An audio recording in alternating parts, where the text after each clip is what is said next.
فاتحہ.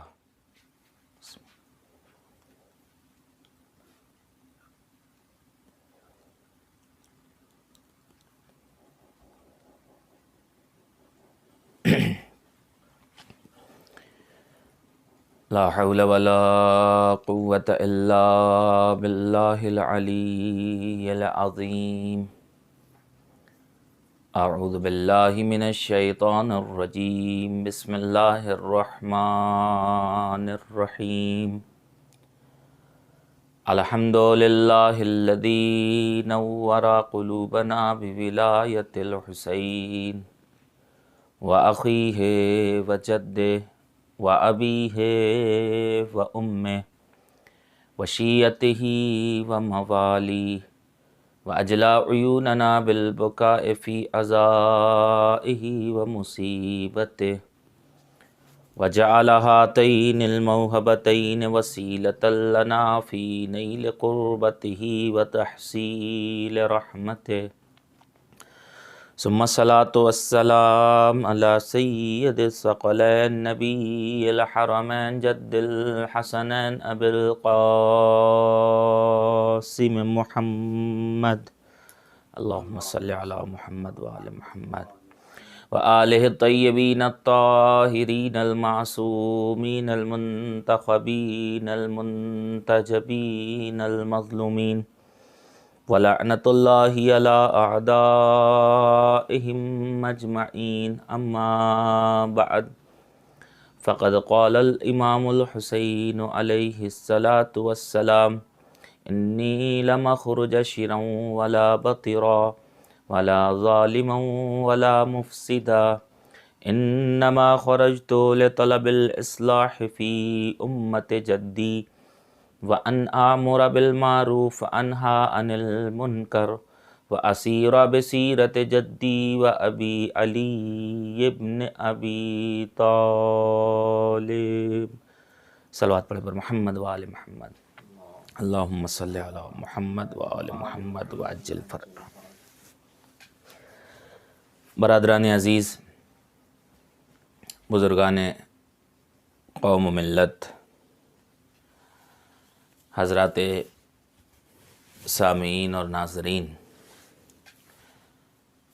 المہدی میڈیا کی جانب سے منعقد ہونے والے اس خمسہ مجالس کی آج چوتھی مجلس ہے. عنوان مجالس آپ کے زیر نظر ہے قیام امام حسین علیہ السلام کی حکمتیں. اور ان مجالس کے لیے جس قول شریف کو عنوان سخن قرار دیا جا رہا ہے، سرنامہ کلام کے طور پر سید الشہداء کے وصیت نامے سے اقتباس کیے ہوئے وہ فقرے ہیں ابتدا کے کہ جو تاریخ میں موجود ہیں. سید الشہداء فرماتے ہیں، میں شر و شرارت کے لیے نہیں جا رہا ہوں، میں دکھاوے کے لیے نہیں جا رہا ہوں، میں ظلم اور فساد کے لیے نہیں جا رہا ہوں. صرف اور صرف اگر میں جا رہا ہوں تو اپنے جد کی امت کی اصلاح کرنے کے لیے. میں جا رہا ہوں امر بالمعروف کے لیے، اچھائیوں کی دعوت دینے کے لیے، نہی عن المنکر اور برائیوں سے، بدی سے امت کو روکنے کے لیے. میں اس سیرت کو فروغ دینا چاہتا ہوں اور اجاگر کرنا چاہتا ہوں جو ہمارے جد نبی اکرم کی سیرت ہے اور ہمارے والد بزرگوار حضرت امیر المومنین علیہ الصلاۃ والسلام کی سیرت ہے. دیکھیے، سید الشہداء کے وصیت نامے کے ان فقروں کو روز آپ کے سامنے دہرا رہا ہوں تاکہ ہمارے نوجوانوں کے ذہن میں یہ فقرے محفوظ ہو جائیں. سید الشہداء نے مدینے سے نکلنے سے پہلے جو وصیت نامے میں فقرے تحریر کیے تھے اور جو آج بھی تاریخ میں موجود ہیں، ان کے درمیانی اگر ہم خود ان فقروں کے اوپر نظر کریں تو ہمیں سرکار سید الشہداء کے قیام کی حکمتیں سمجھ میں آ جاتی ہیں۔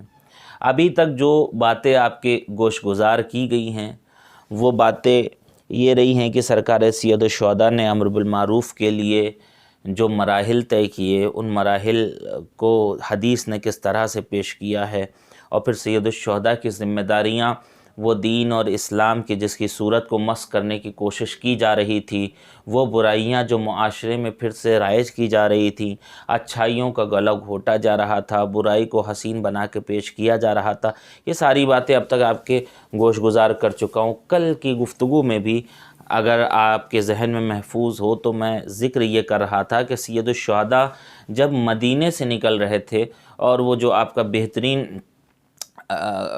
قول تھا اور جو آپ نے بہترین بیان اپنے فضائل اور یزید کی رضالت کے سلسلے سے دربار ولید میں پیش کیا تھا، اس کے بعد سرکار سید الشہداء آمادہ بہ سفر ہوتے ہیں، اور سرکار سید الشہداء جب سواری پہ سوار ہوتے ہیں تو کس طرح سوار ہوتے ہیں، اور وہی آیت کا تلاوت کرتے ہیں جو آیت حضرت موسیٰ علیہ السلام سے منسوب ہے۔ یہاں تک کل آپ کے سامنے ذکر کر چکا تھا۔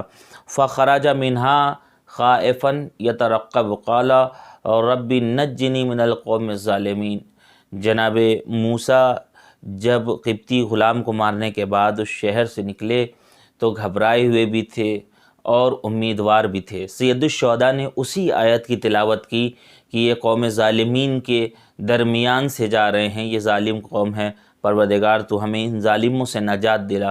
سرکار سید الشہداء نے اسی آیت کی تلاوت کی، گھبرائے ہوئے ہیں مگر آپ اپنے لیے نہیں، اپنے نفس کے لیے نہیں، اپنے کیریکٹر کے لیے نہیں، آپ اپنی زندگی کے لیے نہیں گھبرائے ہوئے ہیں، اپنے اہل و عیال کی زندگی کے لیے نہیں گھبرائے ہوئے ہیں، بلکہ سرکار سید الشہداء اگر گھبرائے ہوئے ہیں تو امت کے لیے گھبرائے ہوئے ہیں۔ اگر گھبراہٹ ہے آپ کی تو اس دین اسلام کے لیے ہے کہ جس دین اسلام کا ذمہ دار اور حاکم یزید جیسے ملعون کو، فاسق کو، فاجر کو، ایک شرابی کو بنایا جا رہا ہے۔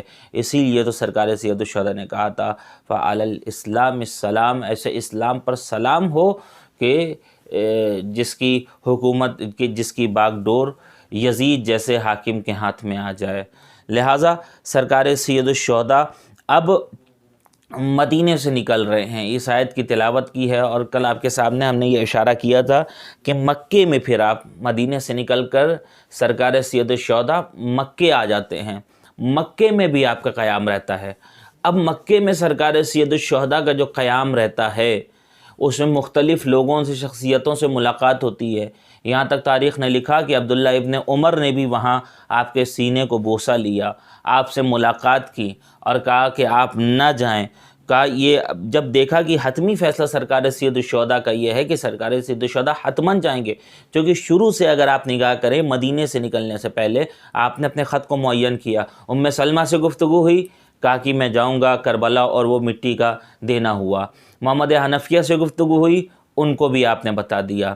ابن عباس سے گفتگو ہوئی، ان سے بھی کہا۔ شروع سے اپنی راہ کو معین کر دیا تھا، اپنی منزل کو بتا دیا تھا کہ حسین ابن علی کو کہاں جانا ہے۔ اب مکے میں متعدد لوگوں سے ملاقات ہوتی ہے، ان میں صحابہ کرام بھی ہے، قوم کے بزرگوار بھی ہیں، امت کے بزرگوار بھی ہیں، ملاقات ہوتی ہے۔ عبداللہ ابن عمر نے کہا نہ جائیے، پھر سید الشہداء نے آپ نے بالکل راہ کو واضح کیا، اپنی منزل کو مشخص کر دیا۔ کہا اچھا ٹھیک ہے آپ جا رہے ہیں تو آپ کو اب جانے سے تو روکا نہیں جا سکتا ہے، لیکن ذرا سا یہ اپنا سینہ کھول دیجئے۔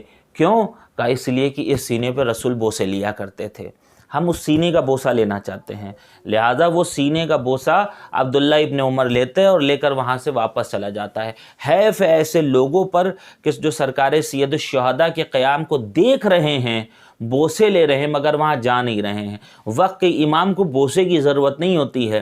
وقت کا امام جب دین کے لیے قیام کرتا ہے تو پھر لوگوں کی تعریفوں کی اسے ضرورت نہیں ہوتی ہے۔ جب بھی امت کا ذمہ دار دین کے قیام کے لیے، بدعتوں کو ختم کرنے کے لیے، سنتوں کو اجاگر کرنے کے لیے اٹھتا ہے تو پھر اسے جانثاروں کی ضرورت ہوتی ہے، اسے فداکاروں کی ضرورت ہوتی ہے۔ بالکل تسلیم محض کی منزل میں جو اصحاب اور انصار ساتھ میں ہوتے ہیں، پھر ایسے چاہنے والوں کی ضرورت ہوتی ہے، ورنہ امام کو اسی سفر میں، اسی قیام کے لیے جو امام نے سفر فرمایا ہے، راستے میں کسی نے کہا مولا ہمارا گھوڑا لے لیجئے، ہمارا گھوڑا آپ کے ساتھ رہے گا، مولا ہماری تلوار لے لیجئے، مولا ہماری تلوار آپ کی رہے گی، مولا فلاں وادی میں چلیے، وہاں بڑی بڑی پہاڑیاں ہیں اور وہاں یہ سارے کیریکٹر ہیں جنہوں نے ایسا ایسا کہا ہے۔ وقت نہیں ہے کہ میں سب کے نام بنام لے کے اور کس منزل پہ مولا سے کس نے کیا کہا یہ بتاؤں، لیکن یہ سب امام حسین کو سفر کی راہ میں جب قیام کے لیے آپ نکل رہے ہیں تو سب کچھ برداشت کرنا پڑا۔ عبداللہ ابن عمر نے سینے کا بوسہ لیا، مگر حیف ہے وہ سینے کے اندر جو راز مشیت پوشیدہ ہے وہ اس کو نہیں سمجھ سکا۔ امام، ورنہ دعوے دار بہت لوگ ہوتے ہیں امام کی نصرت کرنے کے لیے، امام نے بھی پھر اپنے روش کو واضح کیا، امام نے اپنی طریقت کو بتایا کہ ہمارے ساتھ آخر چلنے والے کون ہو سکتے ہیں، وہ کون لوگ ہیں جو ہمارے ساتھ چلنے والے ہیں۔ امام نے، ابھی یہ ذکر کر رہا تھا، جب سنتوں کو اجاگر کرنے کے لیے اور بدعتوں کا خاتمہ کرنے کے لیے جب امت کا ذمہ دار اٹھتا ہے تو پھر اسے جانثاروں کی ضرورت، مال اور دولت کی ضرورت نہیں ہوتی ہے جانثاروں کی۔ ممکن ہے کہ ہم مال اور دولت دے دیں، اپنے وظائف سے پیچھے ہٹ جائیں، آسان ہوتا ہے مال دینا، آسان ہوتا ہے اپنے گھر کو قربان، آسان ہوتا ہے اپنے گھر کو دے دینا، آسان ہوتا ہے اپنی آسائشوں کو قربان کر دینا، لیکن مسئلہ یہ نہیں ہے کہ ہم اپنے مال دے دیں، ہم اپنی دولت دے دیں اور ہم اپنی آسائش کو دے دیں، بلکہ ضرورت یہ ہے کہ اگر امت کو جان کی ضرورت ہے تو جان دے دیں۔ ورنہ کوفے میں جس وقت جناب مسلم ابن عقیل گئے تھے وہاں لوگ سب ہاتھوں پہ بیعت کر رہے تھے، ظاہری طور پر تعریف بھی تھی، ظاہری طور پر بیعت بھی تھی، لیکن جس وقت نصرت کی ضرورت پڑی، لیکن جس وقت فداکاری کی ضرورت پڑی اس وقت لوگ پیچھے چلے آئے۔ کسی نے اپنے سہاگ کو یہ واسطہ دے کے بلا لیا کہ تمہارے سوا ہمارا کوئی نہیں ہے، کسی نے اپنے بیٹے کو یہ کہہ کے بلا لیا کہ تمہارے علاوہ ہمارا کوئی سہارا نہیں ہے، کسی نے اپنے بھائی کو یہ کہہ کے بلا لیا کہ تمہارے سوا ہمارا بھائی نہیں ہے، چلے گئے تو کیا ہوگا۔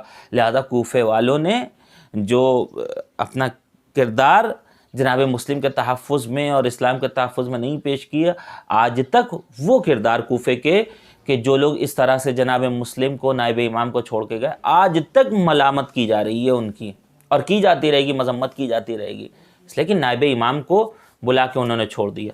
بلانے کا دعویٰ کر رہے تھے امام وقت کو، لیکن اس کے نائب کو ہی برداشت نہ کر سکے۔ اور آپ محسوس کریں یہ نائب امام کوئی معصوم نہیں تھا، یہ نائب امام غیر معصوم تھا۔ آج یہ بحثیں چلتی ہیں صاحب ہم غیر معصوم ہیں، یہ مراجع ہم ان کی تقلید کیوں کریں، ہم تو صرف معصوم کے ہاتھوں پر بیعت کریں گے، ہم تو صرف انہی کی باتوں کو مانیں گے، ہمارے لیے صرف قرآن کافی ہے اور ہم صرف حدیثوں کے ذریعے سے اپنے مسائل دینی کو سمجھ سکتے ہیں۔ لہذا یہ فکر وہی فکر ہے کہ جس کے اوپر کوفے والوں نے عمل نہیں کیا تھا۔ نائب امام تھے، لیکن اگر ان کی نصرت کی ہوتی، اگر یہ سمجھ گئے ہوتے کہ نائب امام ہے غیر معصوم ہے مگر بھیجے ہوئے معصوم کے ہیں، آج بھی اگر لوگ متوجہ ہو جائیں، ٹھیک ہے علماء مراجع ہم تو مانتے ہی ہیں کہ وہ غیر معصوم ہیں، لیکن کمال یہ غیر معصوم ہو کے اپنے کردار کو اس بلندی پہ پہنچا دیتے ہیں کہ امام وقت کی بھی تائید ہوتی ہے۔ تم فتوے دیا کرو، باقی اور کچھ فکر نہ کیا کرو، اگر تم اپنی پوری کوشش کے ذریعے سے بھی وہاں تک نہیں پہنچ پاؤ گے تب بھی ہم تمہیں ثواب دینے والے ہیں۔ لہذا کل جناب مسلم کو جو نائب امام تھے، غیر معصوم تھے، ان لوگوں نے چھوڑ دیا تو ہوا کیا نتیجہ؟ امام ان تک نہیں پہنچ پائے۔ آج ہم ہر نماز میں الساعۃ الجل کہا کرتے ہیں، لیکن یاد رکھے پوری دنیا اور پوری کائنات اور ذرہ ذرہ الساعۃ الجل کہتا رہے، لیکن جس وقت تک آج کے معصوم کے غیر معصوم نمائندوں کا، علماء کا، مراجع کا احترام امت نہیں سیکھ جائے گی، امام وقت کا ظہور نہیں ہونے والا۔ نہ کل مسلم کا احترام لوگوں نے کیا، نہ امام وقت کا قدم کوفے میں گیا، نہ آج لوگ احترام کر رہے ہیں۔ احترام سیکھیں، اپنے آپ کو آمادہ کریں، قیام امام حسین علیہ السلام کی حکمت کو سمجھیں۔ کردار سے آج تک کردار ملائے جا رہے ہیں، ان کے اصحاب اور انصار و غلاموں کے کردار سے آج تک اگر ہم اپنے کردار کو صحیح کرنا چاہتے ہیں تو ان کی تصویروں کو اپنے سامنے رکھ سکتے ہیں۔ بس عزیزو، اس سے زیادہ میں گریز نہیں کر سکتا اپنی گفتگو سے۔ سرکار سید الشہداء جب مکے سے نکلنے لگے تو اس وقت آپ فرماتے ہیں، ایک آپ نے خطبہ دیا ہے، وہاں پر لوگ موجود ہیں، من کانا باذلاً فینا مہجتا و موطنا علی لقاء اللہ فلیرحل معنا، کہ سرکار سید الشہداء فرماتے ہیں کہ جو کوئی بھی اپنے خون جگر کو جو کوئی بھی اپنی رگ جاں کو ہماری راہ میں صرف کرنا چاہتا ہے، یہ پہلی شرط ہے۔ سرکار سید الشہداء کہتے ہیں من کانا باذلن فینا مہجتا، مہجتن کسے کہتے ہیں؟ مہجتن کہتے ہیں رگ قلب کو، مہجتن کہتے ہیں خون دل کو، قربان جاؤں سرکار سید۔ دیکھیں یہ حکمت ہے قیام امام حسین علیہ السلام کی۔ سرکار سید الشہداء صاحب حکمت ہیں، آپ کا ایک ایک لفظ حکمت سے خالی نہیں ہوتا۔ سرکار سید الشہداء نے یہ نہیں کہا جو اپنی جان دے دے، سرکار سید الشہداء نے یہ نہیں کہا کہ جو، کہتے ہیں جو اپنے رگ قلب کو، جو اپنے خون دل کو ہماری راہ میں صرف کرنا چاہے۔ اور بذل کسے کہتے ہیں؟ کہ بذل وہ خرچ کرنا ہوتا ہے کہ جہاں پر کچھ ملنے کی امید اور اجر کی امید نہیں رکھی جاتی، بس انسان کا نفس اس مقام پر پہنچ جاتا ہے کہ ضرورت کو محسوس کرتے ہوئے خدا کی راہ میں صرف کر دیا کرتا ہے۔ سرکار سید الشہداء کہتے ہیں من کانا باذلن فینا مہجتا، جو ہماری راہ میں اپنے خون جگر کو قربان کر دے، جو ہماری راہ میں اپنی رگ جاں کو قربان کر دے۔ اور دوسری منزل کیا ہے؟ وَمُوَطِّنًا عَلَىٰ لِقَاءِ اللَّهِ، اور جو اللہ کے دیدار کے لیے آمادہ، وَمُوَطِّنًا عَلَىٰ لِقَاءِ اللَّهِ نَفْسًا، جو اپنے نفس کو آمادہ کرے خدا کے دیدار کے لیے۔ سبحان اللہ، موطن وطن سے نکلا ہے، اور آپ کو معلوم ہے وطن وہ جگہ ہے جہاں انسان کی رہائش گاہ ہوتی ہے۔ تو یہ دنیا ایک پل ہے جس پل کے ذریعے سے چل کے ہمیں اصل وطن تک پہنچنا ہے۔ اصل وطن انسان کا کیا ہے؟ آخرت ہے۔ ہم فیہا خالدون، یہ انسان وہیں پہ ہمیشہ رہنے والا ہے، چاہے اعمال اچھے ہوں تو جنتی بن کے رہے گا، اعمال اچھے نہ ہوں تو جہنمی بن کے رہے گا، مگر یہ رہنے والا وہیں ہے۔ آج 5 سال 10 سال 20 سال 50 سال اگر کسی جگہ پہ ہماری رہائش ہو جاتی ہے تو ہم اسے وطن کہتے ہیں، لیکن وہ جگہ جس کے لیے ہم خلق کیے گئے ہیں، لیکن وہ جگہ جہاں ہمیں ہمیشہ ہمیشہ رہنا ہے وہ اصل وطن ہے۔ سید الشہداء کہتے ہیں وَمُوَطِّنًا عَلَىٰ لِقَاءِ اللَّهِ نَفْسًا، جو اپنے آپ کو آمادہ کر لے خدا کے دیدار کے لیے، اپنے نفس کو آمادہ کر لے، وہ ہمارے ساتھ فَلَيَرْحَلْ مَعَنَا، وہ ہمارے ساتھ آ جائے۔ دیکھیں سرکار سید الشہداء نے مکے میں جو خطاب کیا ہے اس میں 2 شرطیں بتائی ہیں۔ میں جا رہا ہوں، ہمارے لشکر میں، ہمارے ساتھ، ہمارے لوگوں میں اگر کوئی شامل ہونا چاہتا ہے اس کے لیے 2 منزلیں ہیں۔ پہلی منزل آپ نے پہلی شرط یہ بتائی کہ جو اپنی رگ جاں کو، اپنے خون جگر کو ہماری راہ میں خرچ کرے۔ خون جگر کیوں تعبیر کیا؟ کیونکہ انسان کا قلب، دیکھیے مہجتن کا میں نے معنی بتایا آپ کی خدمت میں، رگ دل، خون دل۔ امام ٹارگٹ کر رہے ہیں انسان کے دل کو، کہ جس کا دل ہماری طرف مائل ہوگا، جو دل سے، اور دل کیا ہے؟ انسان کی پوری ہستی نہاں ہوتی ہے اس دل کے اندر، انسان کی پوری شخصیت اس کے دل کے اندر۔ انسان کیسا سوچتا ہے، انسان کیسا فیصلہ کرتا ہے، انسان کیسے اقدام کرتا ہے اپنی زندگی میں، یہ ساری جو راز زندگی ہے، یہ سارے راز زندگی انسان کے دل کے نہاں خانوں میں پوشیدہ ہوتے ہیں، وہاں موجود ہیں۔ سرکار سید الشہداء نے کہا زبان سے تم یا حسین کہہ رہے ہو، اگر دل میں تمہارے ہمارے لیے واقعا محبت ہے تو ہمارے ساتھ آ جاؤ۔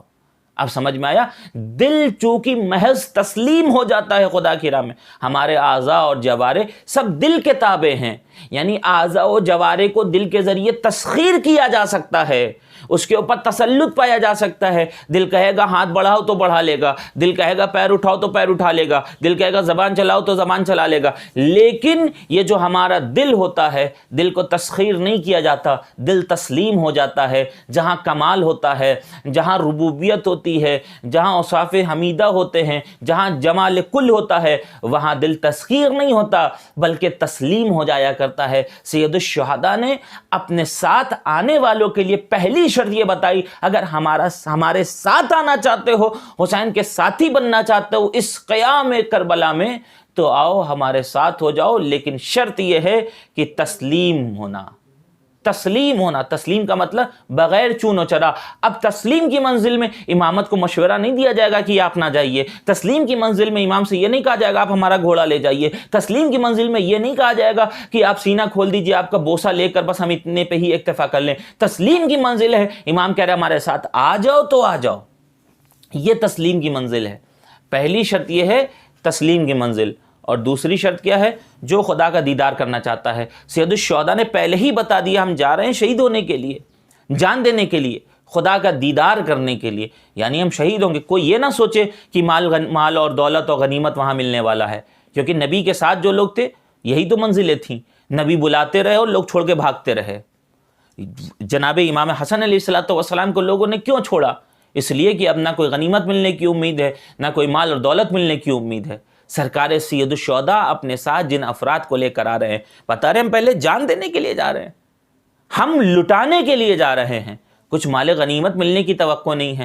اب ایسے مرحلے میں بھی اگر کوئی حسین کے ساتھ ہو جائے تو پھر امام حسین افتخار سے یہ کہتے ہوئے نظر آتے ہیں، جب سے اصحاب ہمیں ملے نہ ہمارے نانا کو ملے، نہ بابا کو ملے، نہ ہمارے بھیا کو ملے۔ یہ اصحاب حسین علیہ الصلوۃ والسلام کا کریکٹر ہے کہ جس کے لیے امام وقت افتخار کرتے ہوئے نظر آتے ہیں۔ لہٰذا امام نے کہہ دیا دو شرطیں ہیں، تسلیم کی منزل پر انسان ہونا چاہیے اور خدا کے دیدار کے لیے اپنے آپ کو جو آمادہ کر لے۔ سرکار سید الشہداء اس طرح سے اپنا لشکر اور اپنا گروہ اور اپنی فوج تیار کر رہے ہیں، اپنے ساتھیوں کو اپنے قافلے میں لا رہے ہیں اور اپنے کاروان کو آگے بڑھانے کی کوشش کر رہے ہیں، اس قیام کے لیے جو قیام کربلا ہے، جو قیام انسانیت کی تاریخ لکھنے والا ہے، جو قیام بشریت کے ماتھے پر چمکتا ہوا جھومر بنتا ہوا نظر آتا ہے۔ سید الشہداء نے بلایا اپنے ساتھ لوگوں کو، اور تسلیم کی منزل میں ہو اور آمادہ ہو پروردگار عالم سے ملاقات کرنے کے لیے۔ دنیا کا جو لشکر تیار ہوتا ہے، آپ کو پتہ ہے، کہیں بازو ناپا جاتا ہے، کہیں سینہ دیکھا جاتا ہے، کہیں قد و قامت دیکھا جاتا ہے، کہیں قوت دیکھی جاتی ہے۔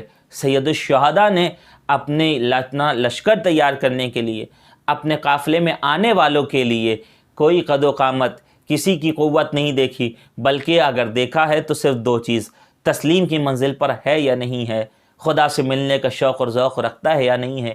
اس لیے کہ جو خدا سے ملنے کی چاہت رکھتا ہے، جو اس کے امر کے سامنے سر تسلیم کو خم کر دیا کرتا ہے، پھر وہ دنیا میں کسی سے ڈرتا نہیں ہے، بلکہ لاکھوں کے مقابلے میں بھی جاتا ہے تو بالکل ایسے جنگ کرتا ہے جیسے وہ اس میدان کا بہادر ہو، اور شجاعت کا یہ عالم ہوتا ہے کہ لوگوں کو للکارا کرتا ہے۔ سید الشہداء کی اس حکمت پہ قربان جائیں۔ سید الشہداء نے کہا، انسانیت کے دل کے اوپر خطاب کرتے ہوئے اس کی تاثیر ڈالی کہ دل کو مورد خطاب بنایا کہ تمہارے دل اگر مائل ہیں تو آ جاؤ گے۔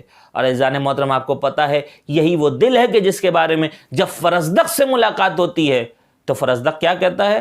فرزدق سے حال چال لیا، کوفے کے حال و احوال کو پوچھا، اور اس کے بعد ہمارے ساتھ چلنا چاہتے ہو تو کیا کہا سید الشہداء سے؟ یا ابا عبداللہ قلوبنا معکم وسیوفنا علیکم، اے ابا عبداللہ کوفے والوں کی حالت یہ ہے کہ ہمارے قلوب تو آپ کے ساتھ ہیں مگر تلواریں آپ کے خلاف ہیں۔ اللہ اکبر، ہمارے دل آپ کے ساتھ ہیں مگر ہماری تلواریں آپ کے خلاف ہیں۔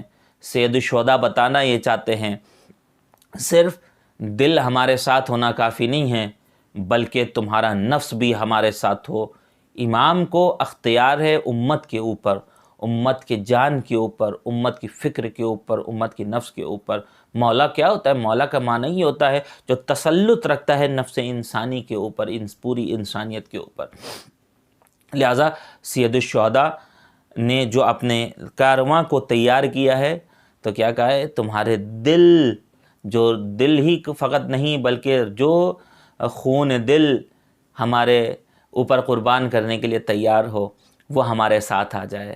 اور آپ دیکھیں بظاہر اس وقت 72 تھے جو اپنے خون دل کو قربان کرنے کے لیے آمادہ تھے اور جنہوں نے قربان کر دیا، لیکن آج پوری دنیا ایسی ہے کہ جس کے اوپر سرکار سید الشہداء کا، جن کے دلوں کے اوپر قبضہ ہے۔ یہی وجہ ہے کوئی بھی بادشاہ وقت ہو، کوئی بھی سلطان ہو، کوئی بھی حاکم ہو، کوئی بھی شہنشاہ زمن ہو، لیکن ہاں وہ اپنی طاقت سے، اپنے جبروت سے، اپنے غیظ و غضب سے لوگوں کے سر تو جھکا سکتا ہے مگر اس کے دلوں کو نہیں جھکا سکتا۔ دل کو اگر جھکانے کا کوئی کام کرتا ہے تو وہ صرف اولیاء الہی کیا کرتے ہیں۔ یہ صرف خدا کے بندے ہیں کہ جن کے کمال کو دیکھتے ہوئے انسان کے دل خود ان کی طرف مائل ہو جایا کرتے ہیں۔ یہی وجہ ہے سروں کو جھکانے والے دنیا میں ہم نے بہت سے نظارے دیکھے ہیں، لیکن دل کو جھکانے والے بہت کم نظر آتے ہیں۔ اور یہی وجہ ہے خواجہ معین الدین چشتی علیہ رحمہ کہتے ہیں شاہ است حسین بادشاہ است حسین دیں است حسین دی پناہ است حسین سرداد نداد دست در دست یزید حقا کے بنا لا الہ است حسین۔ حسین شاہ بھی ہیں، حسین بادشاہ بھی ہیں، یہ کوئی لقلقہ زبانی نہیں ہے، یہ کوئی الفاظ کی بازیگری نہیں ہے۔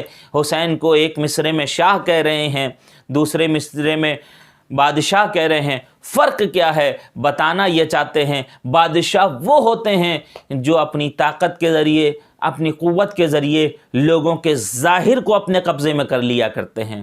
آپ دیکھیں لوگ جو بادشاہوں کی غلامی کیا کرتے ہیں، کسی سرمایہ دار کی غلامی کرتے ہیں، کیوں؟ کیونکہ ان کے بظاہر سر جھکے ہوئے ہوتے ہیں، وہ کہیں گے تو اٹھ جائیں گے، وہ کہیں گے تو بیٹھ جائیں گے، وہ کہیں گے سر جھکا دیں گے، وہ کہیں گے کسی کا سر لے لیں گے۔ یہ کیا ہے کہ یہ صاحب کسی نہ کسی مفاد کی وجہ سے اس کے سامنے جھکے ہوئے ہیں، لیکن دل مائل نہیں ہے۔ یہ بظاہر یہ دل ان کے خلاف بولا کرتے ہیں، زبانیں ان کے خلاف بولا کرتی ہیں، مگر یہ ظاہر ہے جس پہ بادشاہوں کا اختیار رہتا ہے، چاہے ان کی مجبوری کو لوگوں کی دیکھتے ہوئے، چاہے لوگوں کے جذبات اور ان کے احساسات کو دیکھتے ہوئے، تو بادشاہ وہ ہوتا ہے جس کا اختیار انسان کے ظاہر پہ ہوتا ہے، لیکن شاہ وہ ہوتا ہے جس کا اختیار ظاہر پہ نہیں بلکہ انسان کے نفس پہ ہوتا ہے، انسان کے دل پہ ہوتا ہے۔ قربان جائیں ہمارا سلام ہو خواجہ معین الدین چشتی علیہ رحمہ کی عقیدت پر، ان کی مودت پر، ان کی معرفت پر۔ کہتے ہیں حسین شاہ بھی ہیں، حسین بادشاہ بھی ہیں۔ دنیا والوں کو بتانا چاہتے ہیں وہ فقط دنیا کے بادشاہ ہوا کرتے ہیں جو لوگوں کے سروں کو جھکا دیا کرتے ہیں، لیکن حسین شاہ بھی ہے، حسین بادشاہ بھی ہے۔ حسین کی مجلسوں میں آنے والوں کے سر بھی عقیدت میں جھکتے ہیں، یہاں آنے والوں کے دل بھی حسین کے ذکر میں مائل ہوا کرتے ہیں۔ سرکار سید الشہداء کے قیام کی یہ حکمت ہے کہ اپنے ساتھ جن لوگوں کو لے کر چلے ہیں وہ خدا والے لوگ ہیں، انہیں پتہ ہے وہ جان کا نذرانہ دینے جا رہے ہیں، مگر کہیں بھی سے بات قدمی میں کوئی لغزش نہیں آتی ہے، مگر کہیں بھی ان کے کردار میں کوئی بھی لوچ نہیں پائی جاتی ہے۔ عزیزوں آج ذکر بہت کچھ کرنا چاہتا تھا، لیکن نہ جانے بات کیسے کیسے یہاں تک پہنچ گئی۔ فی الحال اسی بات پر اکتفا کروں گا۔ اب جو سرکار سید الشہداء مکے سے نکل رہے ہیں تو کہا گیا ٹھیک ہے آپ جا رہے ہیں مگر آپ خواتین کو اپنے ہمراہ نہ لے جائیں۔ سید الشہداء اے ابا عبداللہ آپ قتل کر دیے جائیں گے، شہید کر دیے جائیں گے، آپ کے ساتھ چھوٹے چھوٹے بچے ہیں، کم از کم آپ انہیں تو کارواں میں اور انہیں تو اپنے ساتھ قافلے میں نہ لے جائیے۔ سرکار سید الشہداء کیا کہتے ہیں؟ نبی اکرم نے کہا ہے ان اللہ شاء یراک قتیلا، اے حسین پروردگار چاہتا ہے تمہیں شہید دیکھنا۔ پھر کہا ٹھیک ہے آپ جائیں شہید ہو جائیں، آپ کا خط واضح ہے، مگر اپنے ساتھ خواتین اور بچوں کو نہ لے جائیں۔ سرکار سید الشہداء کہتے ہیں ان اللہ شاء ان یراہن سبایا، پروردگار یہ چاہتا ہے کہ جو ہمارے اہل حرم ہیں انہیں قید اور اسیر دیکھے۔ اللہ اکبر!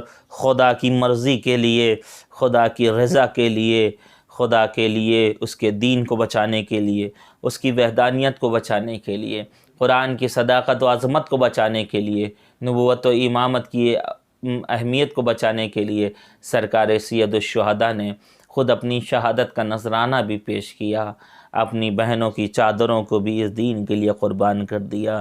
بی بی خدیجہ آئیے، آپ نے تو صرف خدا کی راہ میں مال و دولت لٹایا تھا، مگر یہ آپ ہی کی ہے، آپ ہی کی یہ نواسی ہے کہ جو آپ کی راہ میں، آپ کے دین کی راہ میں، جس دین کو پروان چڑھانے کے لیے آپ نے اپنی دولت کو لٹایا ہے، یہ اپنی چادر کو لٹا رہی ہیں، یہ اپنے مال و اسباب کو لٹا رہی ہیں۔ اللہ اللہ خدا آپ کو کوئی غم نہ دے سوائے غم سرکار سید الشہداء کے۔ سرکار سید الشہداء کی حکمت یہ رہی کہ سید الشہداء شہید ہو جائیں، مگر ان کے بعد پیغام کربلا کی تشہیر کی جائے، ان کے بعد مقصد کربلا کو بتایا جائے، کبھی راہوں میں بتایا جائے، کبھی درباروں میں بتایا جائے، کبھی بازاروں میں بتایا جائے، اپنے تو اپنے جو غیر ہیں ان کے دل بھی پگھلنے لگے۔ ہاں جب لوگوں نے اس معصومیت کا، مظلومیت کا جب ذکر سنا تو اپنے نہیں بلکہ پرائے بھی ہیں جن کے دل غم حسین میں موم ہونے لگے۔ اللہ اکبر! اگر کسی بچے کی مظلومیت کو کسی نے بازار میں دیکھا ہوگا تو کیا اس کا دل نرم نہیں ہوا ہوگا؟ کسی پیاسے بچے کے سوکھے ہوئے ہونٹوں پر جبی پپڑیوں کو دیکھا ہوگا، کیا اس کا دل نرم نہیں ہوا ہوگا؟ ارے وہ بیویاں جن کی کمریں جھک گئیں، ہاتھوں میں رسن بندھے ہوئے ہیں، کیا لوگوں کا دل نرم نہیں ہوا ہوگا؟ عزیزو، یہ بچی وہ ہے کہ جس نے مصیبتوں پہ مصیبتوں کو برداشت کیا ہے۔ یہ 4 سالہ بچی ہے، عباس کے بعد کبھی پانی کا مطالبہ نہیں کرتی ہے۔ اللہ اکبر! مجھے نہیں پتا کہ سکینہ نے کب سیرابی حاصل کی ہوگی اور کب جی بھر کے پانی پیا ہوگا، بلکہ ہاں تصور تو یہ کہتا ہے عباس کے بعد پانی کا مطالبہ نہیں کیا ہوگا، اور بچی روتے روتے اپنے بابا کو شہید ہو گئی ہوگی۔ عزیزوں، ذرا تصور کر لیں، سکینہ کی امید تھے حضرت عباس، لیکن جب عباس کی مشکیزے کا پانی بہہ گیا، ارے سکینہ نے پھر پانی کا مطالبہ نہیں کیا ہوگا۔ لیکن ہاں تاریخ بتاتی ہے بچی اتنی پیاسی تھی کہ کربلا کے بعد شمر سے پانی کا مطالبہ کیا۔ شمر، ارے مجھے پانی دے دے، پیاس لگ رہی ہے۔ عزیزو، لوگ اس مقام پہ آ کے اس حوالے سے سوچتے ہیں کہ حسین کی بیٹی ہے، بھلا کہاں سے پانی کا مطالبہ کر سکتی ہے؟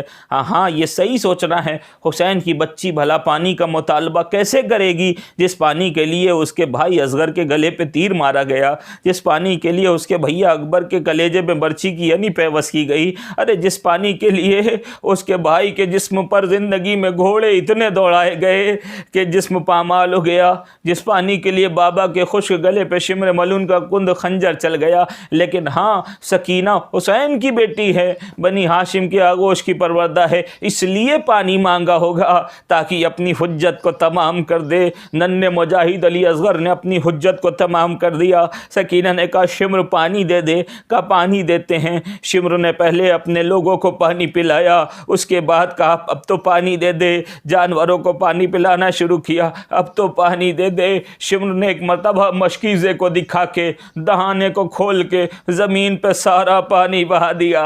اس کے بعد نہیں ملتا کہ سکینہ نے کبھی کسی ظالم سے راہوں میں پانی کا مطالبہ کیا ہوگا، یہاں تک بچی ارے چلتے چلتے دربار یزید میں پہنچ گئی۔ لوگوں کا ہجوم ہے، نامحرموں کا مجمع ہے، 700 کرسی نشین وہاں بیٹھے ہوئے ہیں۔ کسی ظالم نے کہا یزید یہ بچی بڑی اچھی لگ رہی ہے، اسے تو میری کنیزی میں دے دے۔ ارے لپک کے ایک مرتبہ اپنے پھوپھی کے دامن کو سنبھال لیا۔ پھوپھی اماں، ارے بابا نے اپنی جان قربان کرنے کا وعدہ خدا سے کیا تھا، مگر کیا ہمیں کنیزی میں دے دے۔ ایک مرتبہ زینب کی آواز بلند ہوئی، اے سکینہ، زینب کے رہتے ہوئے بھلا کس کی مجال تمہیں اپنی کنیزی میں لے لے۔ عزیزو، ادھر یزید متوجہ ہوتا ہے، کہتا ہے تم ہی سکینہ ہو؟ ہاں میں سکینہ ہوں، میں نے سنا ہے تمہارا بابا تم سے بہت پیار کرتا تھا۔ اولاد والو دل تھام کے سنیے گا، جس طرح چاہے رباب کو ان کی ننھی بچی کا پرسہ دے دیجئے، حسین کو ان کی مظلومہ کا پرسہ دے دیجئے، بی بی سیدہ کو اس ننھی سکینہ کا پرسہ دے لیجئے۔ عزیز ایک مرتبہ یزید کہتا ہے سنا ہے تمہارا بابا تم سے بہت محبت کرتا تھا۔ ہاں ہاں میرا بابا مجھ سے بہت محبت کرتا تھا۔ کہ یہ بھی سنا ہے اپنے بابا کے سینے کے بغیر تمہیں نیند نہیں آتی ہے۔ ہاں تم نے صحیح سنا ہے۔ کہ میں تو اس وقت سمجھوں گا تمہارا بابا تم سے بہت محبت کرتا تھا ارے جب یہ تشت سے اٹھ کر تمہارے باپ کا کٹا ہوا سر تمہارے پاس آ جائے۔ اللہ اللہ، نامحرموں کا، شرابیوں کا مجمع اس بڑے دربار میں جلے ہوئے ننھے سے کرتے کو ننھے ننھے ہاتھوں سے اٹھایا، ارے خشک ہونٹوں پر سوکھی زبان کو پھیرنا شروع کیا۔ بابا کانوں کے گوشوارے چھنے مگر فریاد نہیں کی، رخسار پہ تماچا تماچے لگے مگر آپ کو نہ بلایا، دیار بدیار پھرائے گئے، بازاروں میں گھمائے گئے مگر بابا آپ سے فریاد نہ کی۔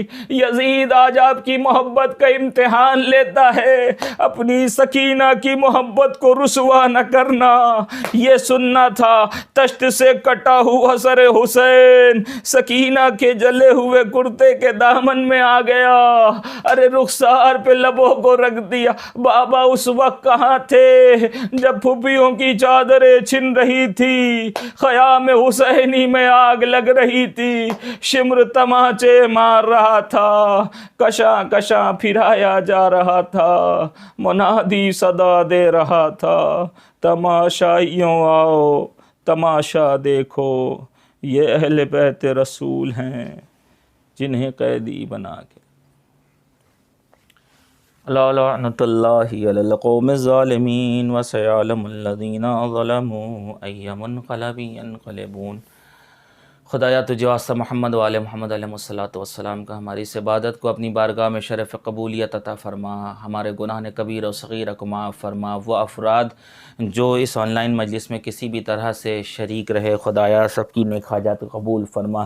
خدایا ہمارے متعلقین جو بیمار اور مریض عاشقان آل محمد ذکر حسین کے صدقے میں ان سب کو نعمت صحت اور شفا عطا فرما۔